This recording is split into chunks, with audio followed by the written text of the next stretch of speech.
Welcome to the Exam Study Expert Podcast, helping you ace your exams at school and university through the psychology of high performance and the science of studying smarter, not harder. It's my pleasure to introduce your host, the Cambridge-trained memory psychologist and exam success coach, William Wadsworth. Hello and welcome to the Exam Study Experts Podcast. Today's episode is an instalment of my occasional all-time most asked questions series, which also includes episode 98 on whether it's okay to listen to music while studying, and episode 107 on the pros and cons of digital versus paper flashcards. Today's question is one I've been intending to record an episode on for some time. It's one I get all the time from young students and their parents, as well as older learners and professionals taking exams. The question, how much should I study? How many hours a day? How long should I be studying for?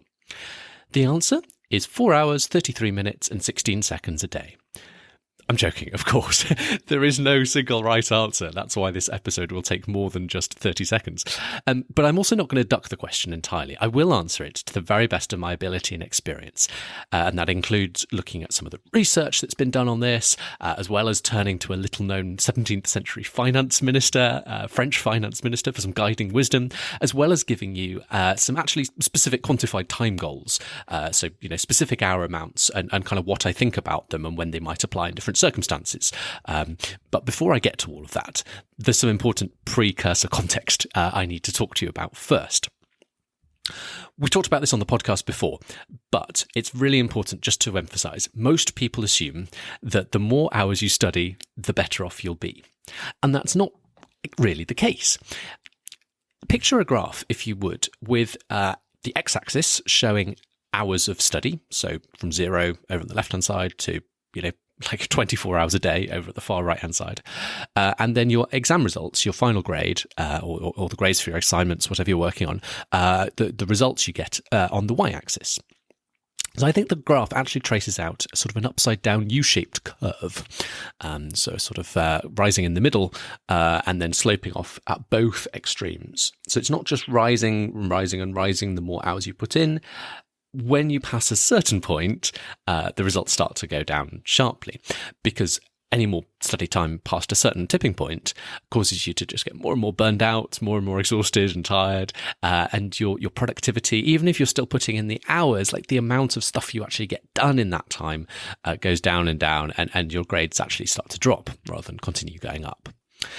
As I say, we've talked about this on the podcast before. I've talked about it in terms of our overriding mission here at Exam Study Expert, which is to help you study smarter, not harder, and how I see these two concepts as actually being two halves of a complete whole. So studying smarter means using good study strategies like spaced retrieval practice and working with focus and intensity so you get more done in less time, leaving time in the day to rest and recharge, and time at night to sleep. In other words, not working you too hard, but also there's a kind of a causality going in the other direction as well, because by not working too hard, not working so many hours, you give yourself the energy and intensity it takes to study smart in the first place. It's impossible to use good study strategies like spaced retrieval practice and work with focus and intensity and get lots done in the time you are spending if you're exhausted and tired and burned out. You'll fall back on less efficient strategies like note making or simply rereading and end up having more work and more hours to get the same outcome, meaning you get more and more exhausted and sets up this negative spiral, which obviously we don't want. I turned to the research to find some supports for this hypothesis, and it's there. So I did a Google search for papers exploring the relationship between study hours and grades, and both of the papers I found backed up this point perfectly. So both of these studies, which were relevant to this question, found that the more study time, past a certain point, it won't increase your grades any further. So one of the papers I found actually found no relationship between time worked and grades, which was slightly odd. And then the other found that more hours actually slightly decreased your grades. I presume that latter one was capturing kind of the downward sloping half of the upside down U-shaped curve, if you know what I mean. And I've referenced both of these studies in the show notes if you want to see for yourself. Slightly counterintuitive and interesting findings, certainly. And I've got my hypotheses on kind of what was going on in each of those papers. But certainly, without kind of going into too much methodological detail and dissecting them too much, certainly I think the take-home message here being there's a balance. Clearly, some studying is good, but working too much can drag your performance down as you start to get too tired, exhausted, lose focus, start to get less done per hour that you're putting into your work. I've actually done some of my own research on this too, in a way. So my own research projects, which has been running for several years here in the UK, the revision census. I've run it for 4 years between 2020 and 2023, surveying nearly 40,000 school-age students on their study habits and beliefs. Which, as far as I know, and please do write in if you know of a bigger one, as far as I know, that makes it the biggest survey of students on their study habits that's ever been conducted. I'll talk to you in more detail about some of the other findings another time, but for today, 2 of the questions I asked in that survey were about how much you study currently and the grades you've achieved in past exams. It's a fairly rough and ready relationship because, students' work ethics might change over time. And I was also asking them about grades they've achieved in previous years. So they might have worked really hard for those exams and then stopped working hard this year when the survey was measuring their time studied. And also, the reverse might have been true. They might have not worked at all for their previous exam and now they work really hard. So it's not an exact science. And it's also relying on self-reported student data about their working hours, which I think is quite a hard thing to self-report unless you're carefully tracking how much time you spend. It's quite a difficult thing to report, and you're much more likely, I think, to overstate how much you're studying each day. But again, even when I look at this data, my own data, I notice a definite increase in the proportion of students getting top grades as they go from no studying at all to a bit of studying and then a bit more studying. But again, that tipping point, up to a certain point, adding yet more study hours didn't lead to further increases in students getting top grades, but actually led to a slight decrease in the proportion of students that were getting top grades once you go past a certain sort of tipping point of hours of study per day. I'm not going to tell you what that tipping point was because I think there's a danger that casual listeners will internalize that figure for your target of hours of study and interpret that as the magic number. And there are no magic numbers. It is different for everyone. I will tell you some numbers in a moment, but first, here are some of the things it depends on. So I'm saying it depends. These are the 5 things that it depends on. So, number 1, your age and stage. Are you 14, 24, 40? Are you in practice with studying or brand new to it? Generally, as you get into your older teens and into your 20s, your capacity to study will go up as you kind of mature and as you become more used to managing your time and effort through the day. Number 2, your other commitments. Are you a school or college student fitting studying around a 9-to-5 set of classes? Or do you have quite a light class load, maybe a couple of hours of classes a week? Or maybe you're on study leave or vacation and kind of have the whole week open to yourself and to study all day, every day if you wanted to. Are you a professional trying to fit studying around a demanding day job? Like many of my coaching clients do. That's always a challenge, and doubly so if you also have a family to look after. Clearly, you're going to be able to fit in way more studying if you're a college student with the entire day at your disposal versus if you're a finance or medical professional with a family who can only study at the bookends of the day, like before 7 a.m. And maybe at weekends. How close are your exams? If they're 2 weeks away, your study routine might look a little different to if they're, say, 9 months away. I believe the earlier you start, and again, my data from the revision census survey backs this up, the earlier you start, the better in terms of the grades you will score on your exam. Your study routine might become a little bit more intense as the exam draws near, but I'd also say in the final 1, 2, 3, 4, 5 days leading up to a really big exam, you want to be thinking about tapering back your hours of study per day, dialing it back down so that you have a relatively balanced few days immediately before the exam and can score really well, have the energy left to score really well and perform really well when the exam rolls around. Number 4. What are your exams or assignments? If you're revising for something that involves masses of brain power in the exam itself, like solving a load of really complex maths problems, you simply might not be able to study your subject for as many hours per day as someone who's facing an exam that's facing a different nature of challenge, maybe just lots and lots to memorize. And finally, number 5, neurodiversity. If you have issues concentrating, ADHD, for instance, you may well be well served by trying to focus for shorter periods of time and go for quality over quantity of work, rather than trying to chain yourself to your desk for long and frustratingly unproductive stretches.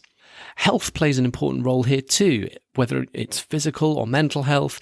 That can put real limits on what is sensible and what is, a good idea for you to study per day. Obviously can't give advice on all the specific kind of health situations out there, but you and you know your limits, and be careful with them and stick with them. The comment I would have is it can be frustrating if you feel like you need to limit yourself to a much shorter amount of study per day, perhaps through health issues versus, your peers. Don't despair. If you work sensibly, if you work smart and follow all the advice in this podcast, you can get an awful lot done and make an awful lot of progress, even in a relatively short amount of study time. So don't despair. Stick with what you can do, stick with what's sensible for you, and make the most of that. I think to sum all this up and set me up for my next little section, my final little section, where I'm going to talk about sort of specific numerical targets. I think what you're aiming to do, is something akin to the wisdom of King Louis XIV's finance minister of state, Jean-Baptiste Colbert, who is perhaps best remembered via his quip on taxation, which you might have heard if you're interested in sort of economic theory or taxation, which reads that the art of taxation consists in so plucking the goose as to procure the largest quantity of feathers with the least possible amount of hissing. The point he was making here was that to run an efficient tax system, you set the tax levels as high as you can, high as you can get away with, without causing unhappiness, rioting, revolutions, and other such things. So when it comes to studying, I think that's quite a good sort of approach to have as well. How much studying can you fit into your day without causing yourself to, we don't want to be staying up all night, and we ideally want to leave ourselves with some rest and recreation time as well. So we're not exhausting ourselves. We're keeping our energy levels up throughout our whole sort of study period. So thinking about, what are your work commitments, family commitments, how much time do you need to take care of, the kind of the basic self-care stuff, plenty of time to sleep at night, making time to eat and exercise, and also, as I say, including some additional time on top of that to rest and relax on a regular basis. You can see episode 38 for more on the 4 levels of breaks that I suggest having on a regular basis. So kind of seeing it as a kind of plan out your life and the various things you need to take care of, and then look at the space that remains and divide it up between giving yourself some time off and then some time for study. And that might be a more sensible way to start to come up with a target. So, as promised, I am going to finish with a few particular targets that I think, just to give you I think what people mean when they ask this question is, they want an idea, they want a kind of sense of, just ballpark, what should I be aiming for? What are people doing? And as I say, there's so many different things that it varies on, but here are some of my kind of comments and feelings about different kind of numerical targets of how much you want to study per day, just to kind of give you some of that instinct about, what might be kind of appropriate under different kinds of situations. So I'm going to start with the goal of 5 to 15 minutes per day. It may sound almost trivially nothing to some of you, but 5 to 15 minutes a day is actually a fantastic place to start, especially if you're struggling to either get into a routine, either because you have a seriously full life, or simply because you have difficulty getting down to work for other reasons. Consistency is key. So if 5, 10 or 15 minutes a day is all that you can consistently do, let's start there. You'll be frustrated, perhaps, that it's so little and you feel you should be doing more. So hear that voice, acknowledge it, and then politely disagree. It's actually way more helpful to actually do 10 minutes every single day than aim to do an hour and kind of never actually do it. I'd rather you aim to do 10 minutes and did it rather than aim to do an hour and only did it once in a blue moon. And as I've said before, you can get a surprising amount done in little snippets of time. 5 minutes, that might let you write 5 to 10 flashcards and test yourself on the 5 to 10 flashcards you made yesterday. At the end of the week, you can use your 5-minute slot to test yourself on all the flashcards you made that week. That might then be a little sheaf of maybe 20 to 30 cards. Stack that week on week, and you'll be starting to get some real progress under your belt. The second gear up is an hour or two per day. So an hour or two per day is a really good output, I think, if you're fitting your studies around other demanding commitments, such as a heavy class load or a demanding day job. If you've got most of the day at your disposal, so you've got kind of most of the day clear and open to you, an hour or two could also be a really excellent starting point to your study habit if you're not particularly used to studying. Maybe if you're a younger student and you're not used to kind of doing your own study for exams, starting with an hour or two per day, that could be plenty. That could be a really good goal to get started with. And again, if you're using good study techniques, you can get so much done in an hour or two per day. It starts to stack up really quickly across the week. I mentioned my revision census survey of 40,000 high schoolers in the UK, and I asked how many hours they studied for on a typical weeknight. The most common response by far was in the 1 to 2 hour range, with over half of students aged 16 or 17 working about this much. This isn't necessarily in the context of an upcoming exam, by the way, just kind of day-to-day schoolwork through the year. 3 or 4 hours per day. So 3 or 4 hours per day is pretty much the top end of what I see people doing if you're fitting in work around other full-time study or work commitments. So if you have a full-time day job or you've got a heavy class load. Any more than 3 or 4 hours on top of that, I think that really is kind of pushing the limit at 3 or 4 hours. Anything beyond that, you're almost certainly going to have to be burning the midnight oil to be getting the hours in, which might work short term. Like you might get a temporary productivity boost for a few days, but it's not going to be sustainable for you in the long run. And you'll probably have weeks, if not months, to go before your exams. If you've got a more or less full-time schedule open for your independent study, then I'd also say 3 or 4 hours could be a really good showing if you're kind of a middle or high school student preparing for exams, or maybe a university or college student with, maybe a sort of fairly manageable course, nothing that you find crazy demanding. Or also if you're relatively new to a daily study plan, 3 or 4 hours might be quite a good target to aim for in the early weeks as you start to build up. Okay, so 5 to 8 hours per day. This is the zone inhabited by the most committed of high schoolers and by many university or college students on demanding courses when they get into the phase when they have full days open for their own study and the class load falls off. This amount of study, like 5 to 8 hours, like this amount of time really only works if you've got pretty much the entire day to dedicate to studying and self-care. Don't try to take on 5 to 8 hours if you've got significant other learning, work, or family commitments. 5 to 8 hours a day is an impressive showing. You should be really proud if you're consistently falling in this range. But remember, although it's tempting to focus on your hours per day, I'm far more interested in the quality of your study techniques. So if 5 to 8 hours is too much of a stretch, I would be super happy to see you doing less, perhaps way less, provided you're using good study strategies. Drop down to 3 or 4 hours, or even 1 or 2 hours. I'll say it again, good study strategies take more focus and energy, so you may find you're not able to spend as long studying each day if you're used to working long hours using low-value techniques like rereading or note-making. If you're switching to higher value techniques, you will find you will get more done in less time, but you will also have a lower capacity in terms of the hours you can work each day. That's fine. You can reduce your hours and still get more done each day, even from your lower number of hours when you make the switch to smarter ways of working. I want to finally finish with 9 or 10 hours per day. This one comes with a big warning sticker attached to it. 9 or 10 hours a day is something, and I'm talking about actual work hours here, like actual time sat at the desk, concentrating and getting stuff done. So stripping out time for breaks.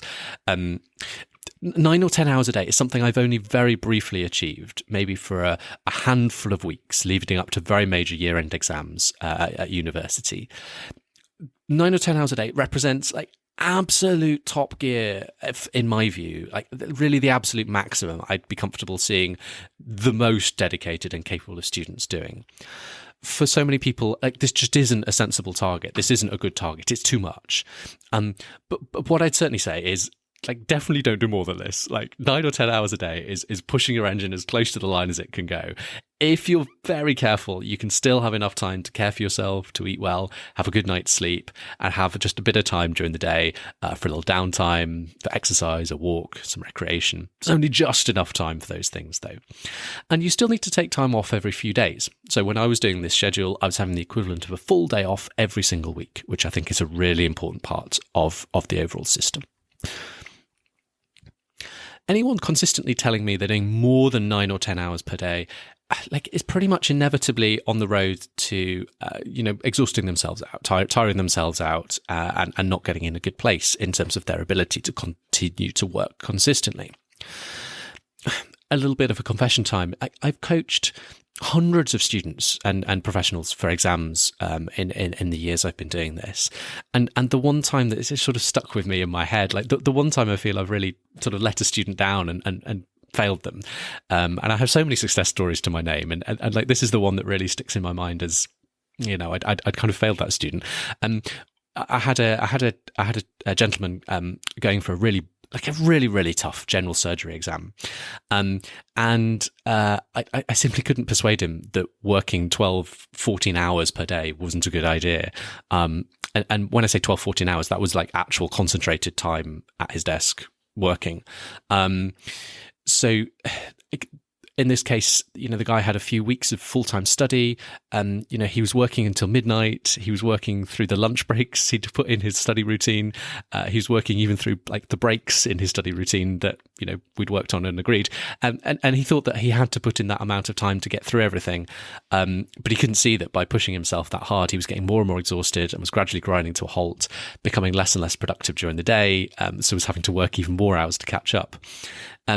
Now, like, this was relatively early on in my coaching career, and maybe I didn't quite have the toolkit to kind of have the conversation and kind of, help him reframe this and kind of get the message through.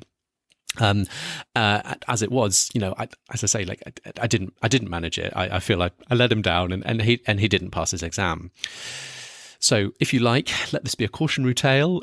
Listen to my experience, look at the research studies I quoted earlier in the episode, and they're linked in the show notes if you want them. Internalize the logic and common sense behind what I'm saying, and don't work past your capacity, whatever it may be. No good will come of it, my friends. And if you want more help figuring out what's the right balance for you and designing the optimum study strategy for you and your circumstances, and that means both working on your routine as well as helping you get the most out of the time you are putting in by perfecting your learning strategy and how you're using that time, do consider hiring me, bringing me on board as your personal study strategy coach. Crafting your perfect routine is one of the most common things we'll do as part of a first coaching session together, and people often find that having a clear plan, vetted by an experienced set of eyes, that's me, is an invaluable asset to getting consistent in their studies. I can even help hold you accountable to your plan if you feel that's something you would benefit from. And if you feel you're in danger of going too far and pushing yourself too hard, I can help hold you accountable in the other direction, hold you accountable to not working too hard and having a more balanced schedule and routine. Find out more about coaching at examstudyexpert.com/coaching. The link's in the show notes as well, or simply drop me an email on william@examstudyexpert.com if you're interested and want to tell me a little bit about your situation and ask whether it would be appropriate, and I'll get right back to you over email. It will be a pleasure to support you getting the results you want and deserve in your exams. Thank you so much for listening today. It's been such a pleasure to have your company, and remember, study smarter, not harder. I want to wish you every success in your studies. If you've got exams coming up, you can now get all of William's favourite tips and tricks to save you time and get you higher grades, all in one handy cheat sheet. Grab your copy at examstudyexpert.com/free tips. Thanks again for listening, and see you soon.